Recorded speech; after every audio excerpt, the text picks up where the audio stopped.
All right.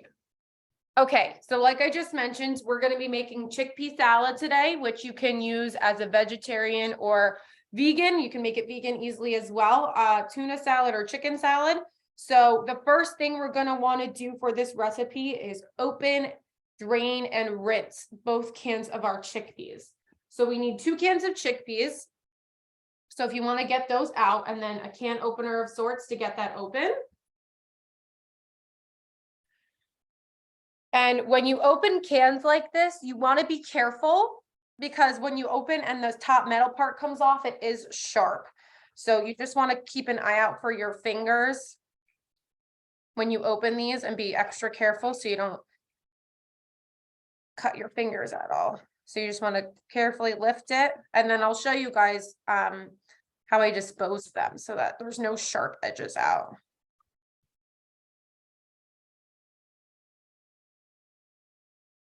So you just want to open both cans. All right, I'm going to bring you over to my sink quick.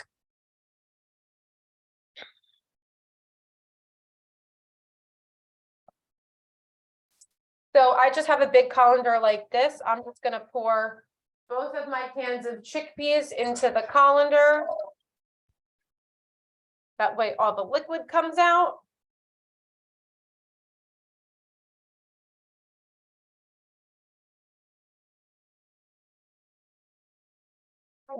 You just want to give them a quick rinse to get any extra of that liquid off.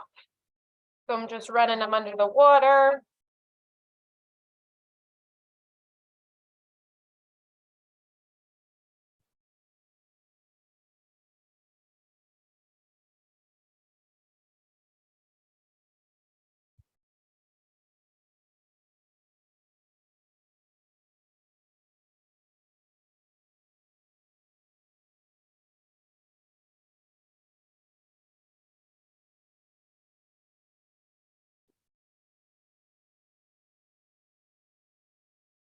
A good trick I like to use for chickpeas, whenever, or any kind of bean really, when you're rinsing them, once you see that there's no more bubbles forming when the water is running under them, usually that means all the liquid is gone from there. So I'm just going to let these sit in the sink so that they can finish draining while we work on everything else, and then we'll come back to them when we need them. So once everyone has your chickpeas drained and rinsed, give me a thumbs up and we'll keep going to the next step. All right, I see a few. When rinsing the chickpeas, do you have an easy method to remove skins of chickpeas for repair? Okay, so there's a few different ways I've seen people do this. I don't think any of them are 100% foolproof where it's going to get all of the skins off. But I've seen people let them soak in water for a little and then shake it. Like if you have a closed container, if you fill it with water and the chickpeas, shake it, and then you let it sit for a little. A lot of times all of the skin soaks up to the top. And then it's really easy. What I've done in the past, if I like to remove the skin, sometimes I do, sometimes I don't, is I just pick them off one by one. Obviously that takes a really long time. But I think there's definitely a few more ways as well. Let me do a quick, I think there's like one option with like baking soda too. I have seen the one with the water. Okay, yeah, I'm seeing another one soaking them. I think if you also put them in a pot of like simmering water, that can help as well.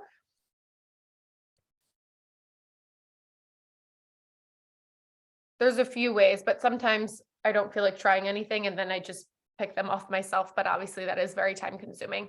For anyone who just joined, all we have done so far is rinse and drain our chickpeas.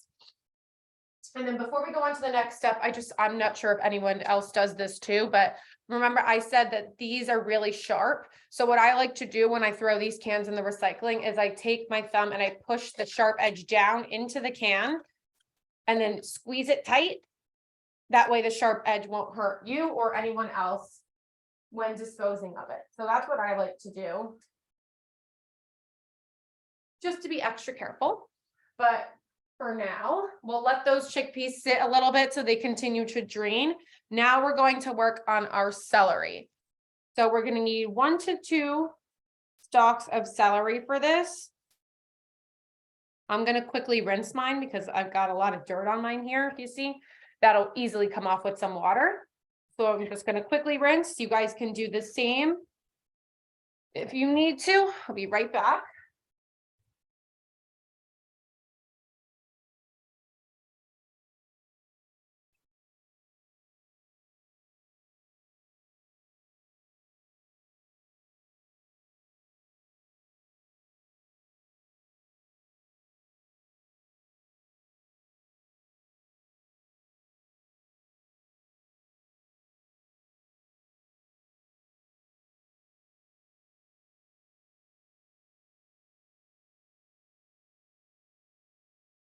All right, got my celery all rinsed.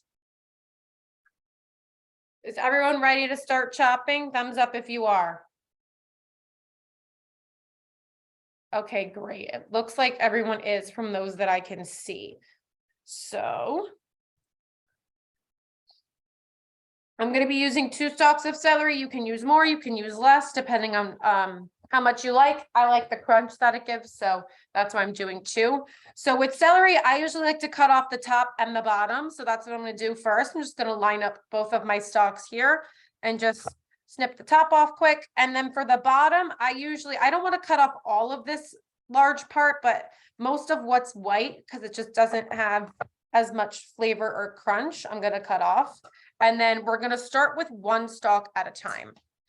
So what I like to do is I'm going to hold my knife, and then the way that we have cut a few things in class before, if you've been with me before, you're going to hold the celery in between your fingers like this, and you're going to stick the knife in the middle and drag it down the middle to cut it in half.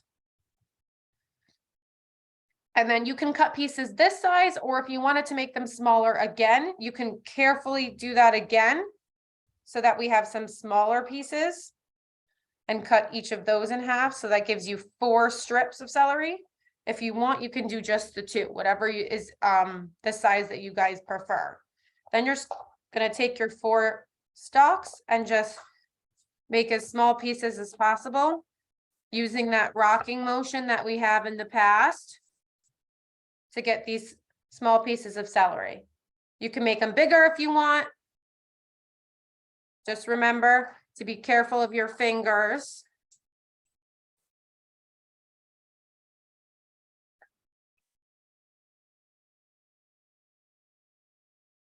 When cutting, especially when you get towards the end. There we go. All right, so that's 1 stalk. I'm going to do the exact same thing with my 2nd stalk. So I'm going to take it, get this out of the way.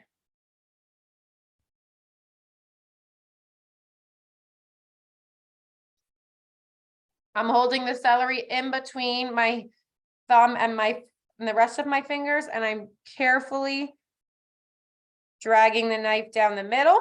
So that gives me my 2 pieces, and then I'm going to do that same thing here and here to give me 4 strips, just like that. And then again, we're going to use our rocking motion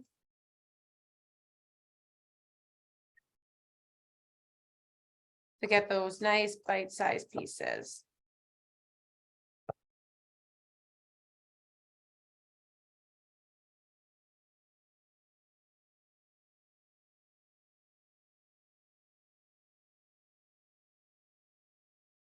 And then once you have all your celery cut, you can just place it in a small bowl for now, and we will add it to everything else after.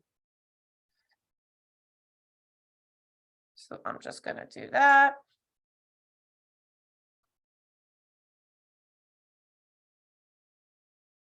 And then you can discard the other pieces of celery.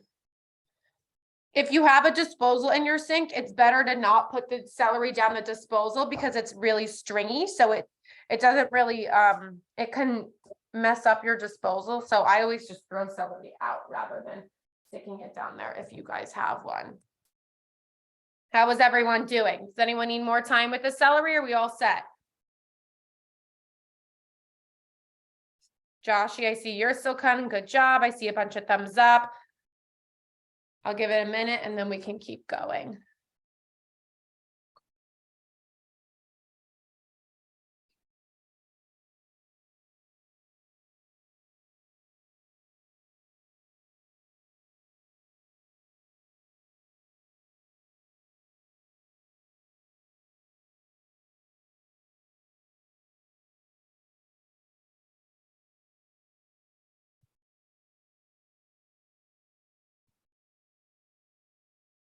All right, how's everyone doing?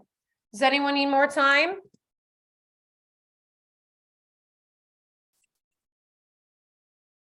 All right, looks like we are all set. So I will move on to the next step, which is our onion. So we need a quarter of an onion. I see your thumbs up, Joshy, thank you. So we're using a quarter of an onion here. And I'm gonna teach you guys a little trick that I like to use when chopping an onion so that the pieces come out really nice and even. And you can do this with a half onion as well. So if you look closely at an onion, you can kind of see the lines that go through. So what you want to do first, and sometimes the onion falls apart a little bit when you do this, that's totally fine. That's normal just because there's so many layers to the onion. So what we're going to do first is carefully following some of those lines. We're just going to make cuts down the top of the onion. And you want to make sure you're not cutting all of the way because you don't want to cut that off. You just want to make little slits into the onion. So you can do it like halfway.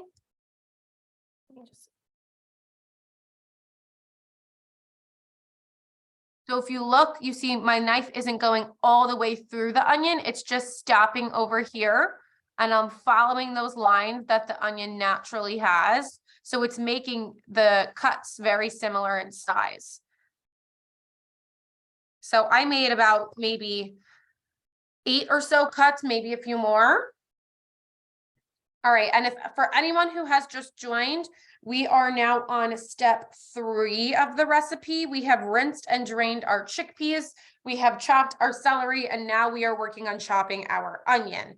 The first thing I did with the onion is following the grooves along the top. I just made slits down it, not being careful not to cut all the way through the onion each time. So now I'm going to turn the onion like this. So this side, the rounded side is facing away from me. And what I'm going to do now is carefully slice down this way, and you'll see it gave me all of these little pieces here. So now everything is pretty much the same size. So that's a nice trick to easily chop an onion, save you a little bit of time. So I'm just going to keep slicing down the onion like that to get those small pieces. And if you don't want to use a whole quarter of an onion, you don't have to. I know raw onion has a little bit of a very strong taste.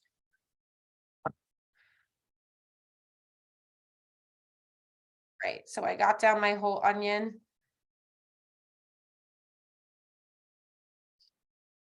And if you like onions, but you don't love the taste of raw onion, what you can do sometimes is if you take this cut onion and you run it under cold water, that helps remove some of the harshness from it. So that's a trick that I like to tell people too, because sometimes when you remove that bite, it tastes a little bit better. There, you might see a few pieces in here that are a little bit bigger, depending on how your onion is formed, just because they're all a little bit different. So if you see that, you can always chop those up a little bit after. So I'm just looking through to see if there's any bigger pieces and cutting those up. A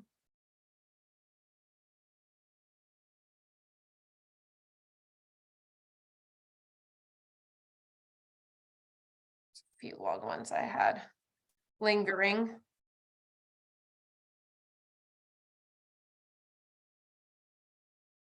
All right, and then I'm just going to add the onion into the same bowl with the celery.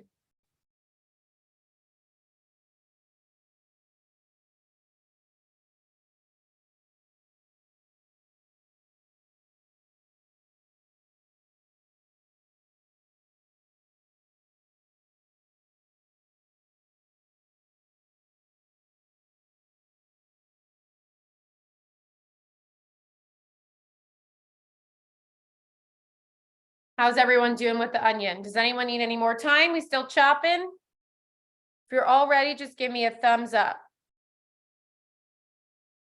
I see 1, I see 2, I see 3. Awesome. If anyone, I see another one without their camera on needs any more time, please just let me know. I will always hang back an extra few minutes so that we can all be on the same.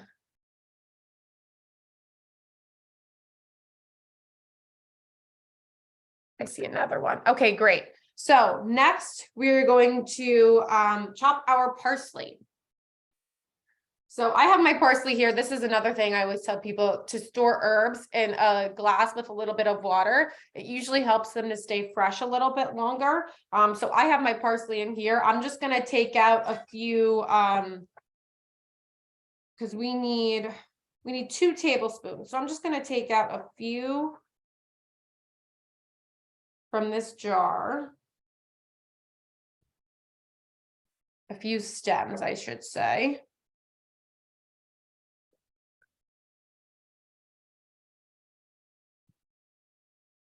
And then what we're going to do first is just take the leaves off. The stems don't taste as good. You can always use them, but the leaves have much more flavor. So I'm just going to peel or pick the leaves off the stems, and then the stems can be discarded.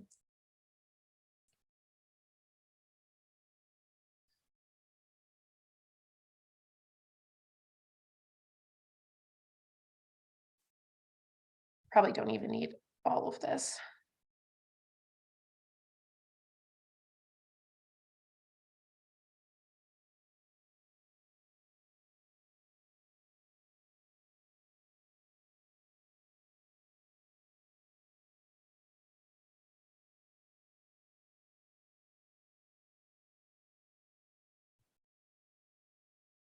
All right, this should be a good amount. I have pretty much like a handful of leaves. That should be the perfect amount to make about 2 tablespoons once we chop it.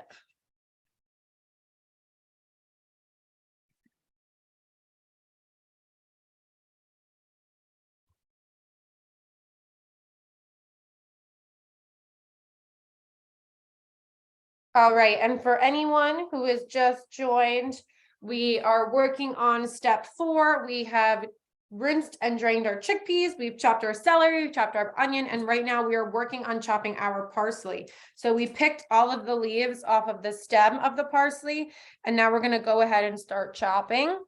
With herbs, the best thing to do is really just to make sure you're very careful, because there's not much to hold on to since it's just a pile of leaves, I guess.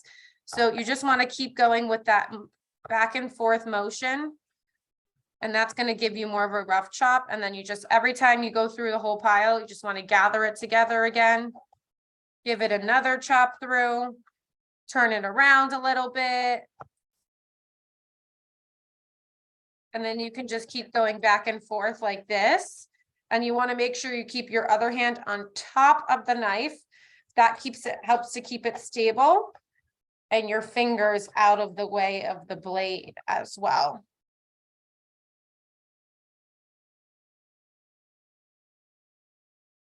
Great. So that's a pretty good chop I got there.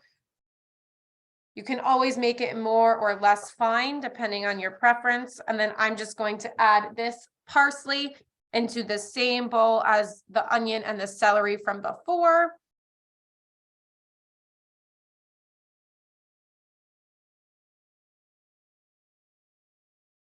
So we can add that to the mashed chickpeas at the end. Perfect. I see some people chopping away. Good job, guys.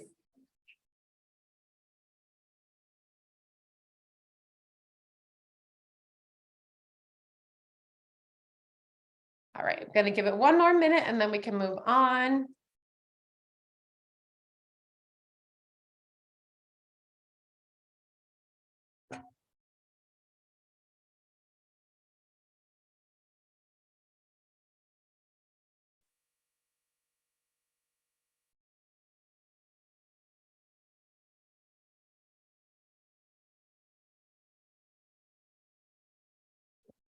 Everyone looks like they're doing a great job chopping. I see everyone chopping away. Awesome.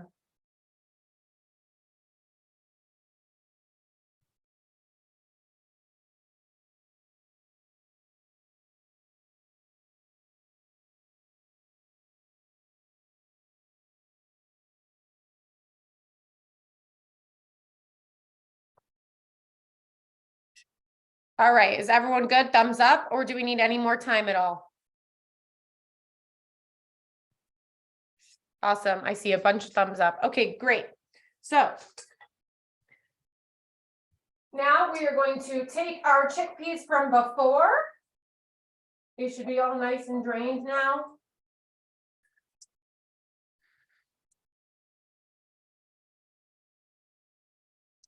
And you're just going to dump them into our bowl.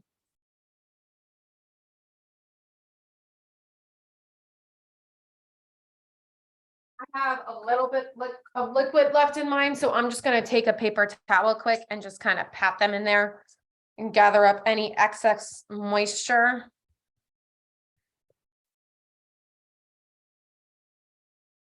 And then if you see some of the skins come off as you do that, so if you want to take those out, you can.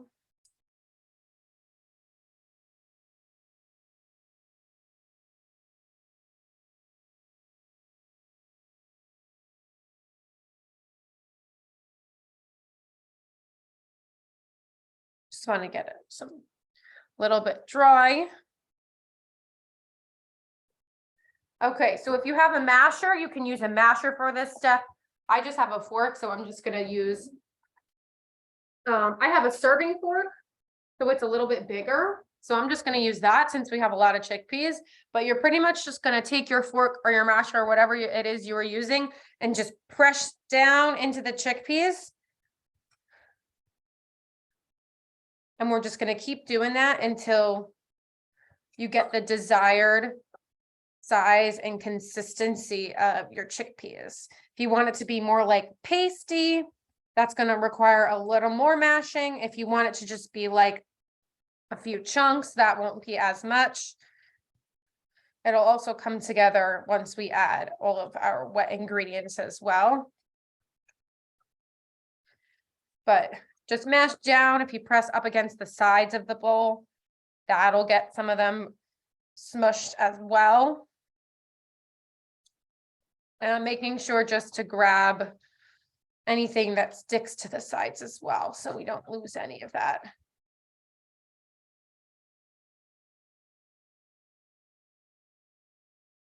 And if you see here, when we're doing this too, a lot of the skins are coming off.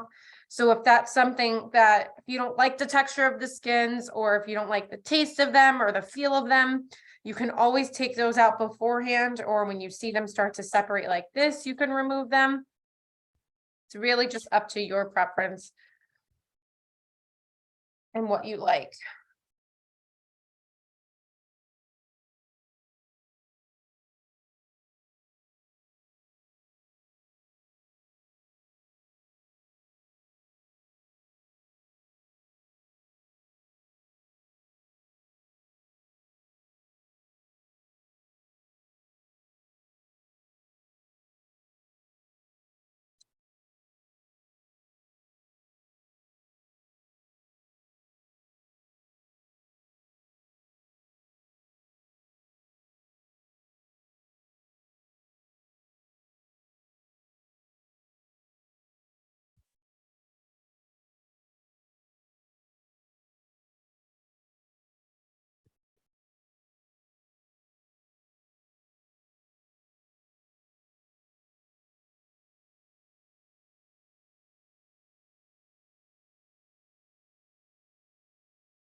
Right, so I'm starting to get a good texture going. I do still see some that are full, so I'm gonna mash a little bit more. And then when we mix later with everything, that'll help mash more of the chickpeas in there as well.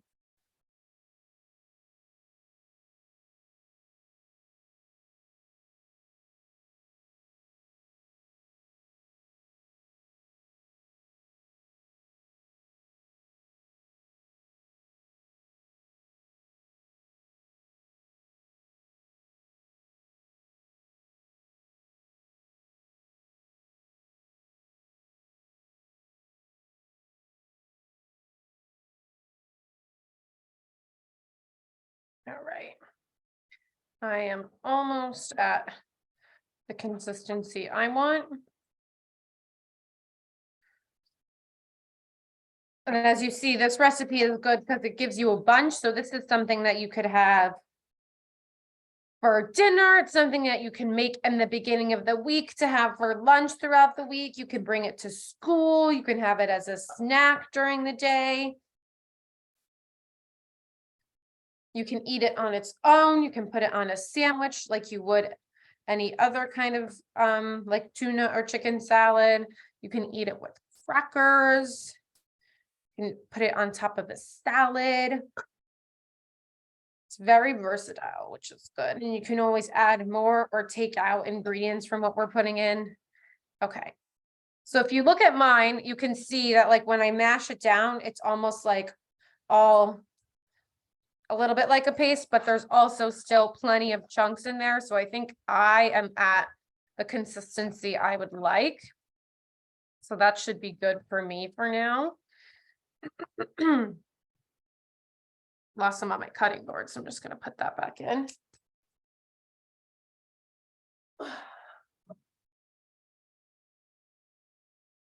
Does anyone need some more time mashing? How is everyone doing? I know this hurts your arm a little bit. My arm's a little tired.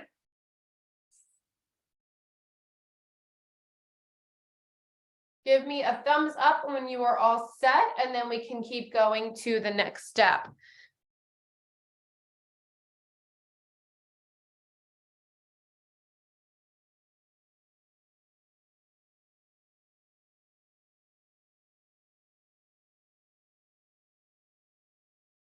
All right, looks like everyone is good. If anyone needs more time, please just let me know. All right, looks like we're ready. So we are in the home stretch. We are almost there. So now we're going to take our bowl from earlier that has our parsley, our onion, and our celery. We're just going to dump that right in.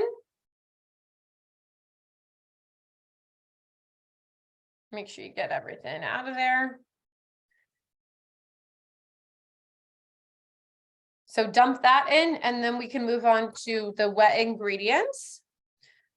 Looks like everyone's got that done already, so that's great. So now we're going to do 4 to 5 tablespoons of mayo. And like I had said earlier, this is very easy to make vegan, so you can always substitute this for vegan mayo. I am using a Culikid mayo, which is something that you can find at most Asian markets. I just prefer the taste of it better to traditional mayo. But whatever you guys like, please use. And you could use that vegan mayo as well. So I'm just taking my cap off.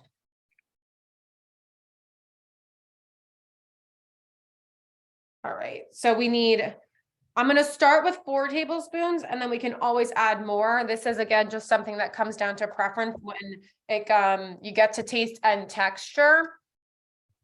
Some people prefer more mayo in their salad, some people prefer less. So you can always, I always start with less, and then you can always add more. That's something that's very easy to do. So I'm just going to squirt this into my tablespoon here. 1,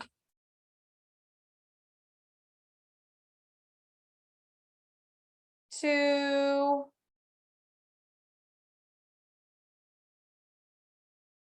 3, and 4.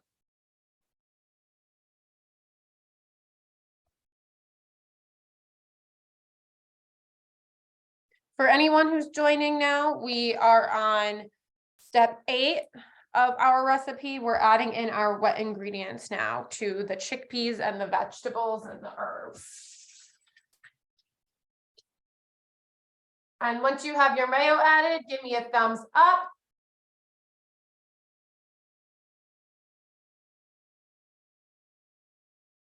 I see some. Perfect.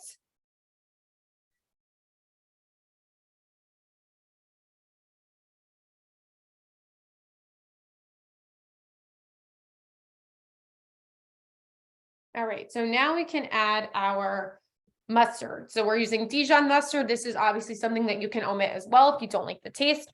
And I'm going to do the same thing here. We have 2 to 3 tablespoons. So I'm going to start with 2, and then we can always add more.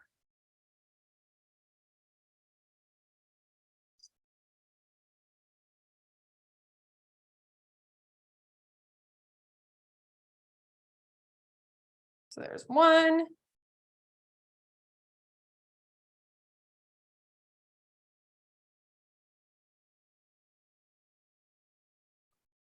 And two. All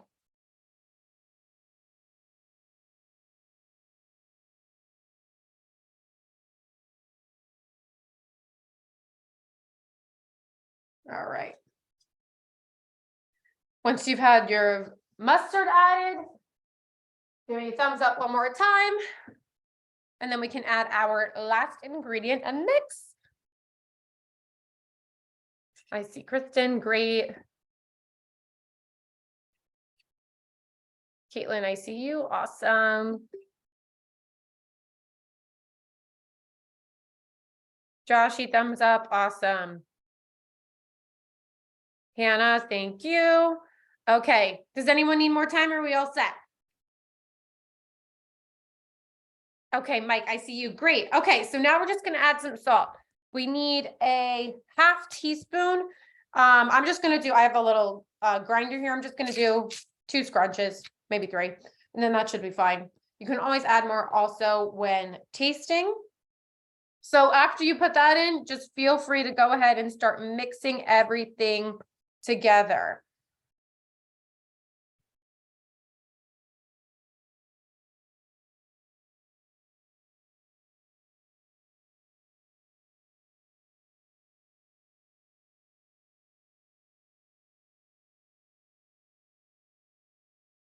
And as you see, this is when it really starts to look like a salad texture.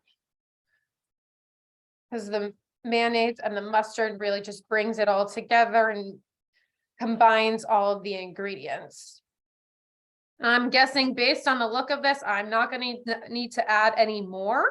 I'm going to taste it just in case once I'm done mixing, but I think this looks perfect right now.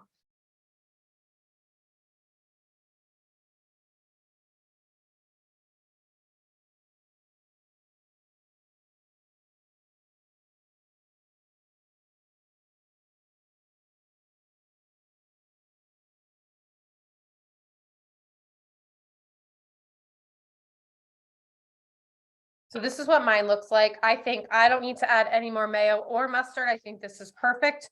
I'm just going to give it a little taste just to make sure. But I think, yep, mine is perfect. I do taste a little more mustard than mayo, but I personally don't mind the taste, so I'm okay with it. But just in case you don't love that taste, you might want to add a little bit more mayo just to even the taste out if you did the same measurements that I did. But otherwise, I think I am all set over here. How does everyone's look? Does it taste good? Josh, I see you tasted it, yeah? Awesome.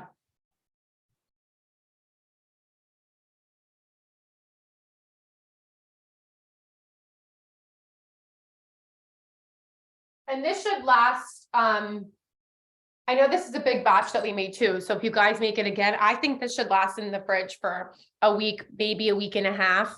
Because it's just the vegetables and the mayo and the mustard, so I think you can use it for a week to a week and a half, depending on how it looks. How is everyone doing? Is everyone all set? Okay. All right. So before we go, I want everyone to, if you want to be in the picture, can you please hold up your finished chickpea salad? And I'm just going to snap a picture of everyone.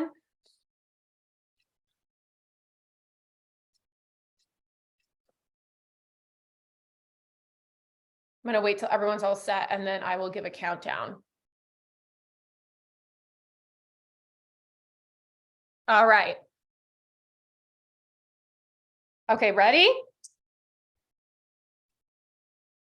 Big smiles, everyone. On. Ready? 3, 2, 1. Oh, great. Thank you, guys. Okay, before we sign off today, does anyone have any questions for me for the recipe, ingredients, anything like that?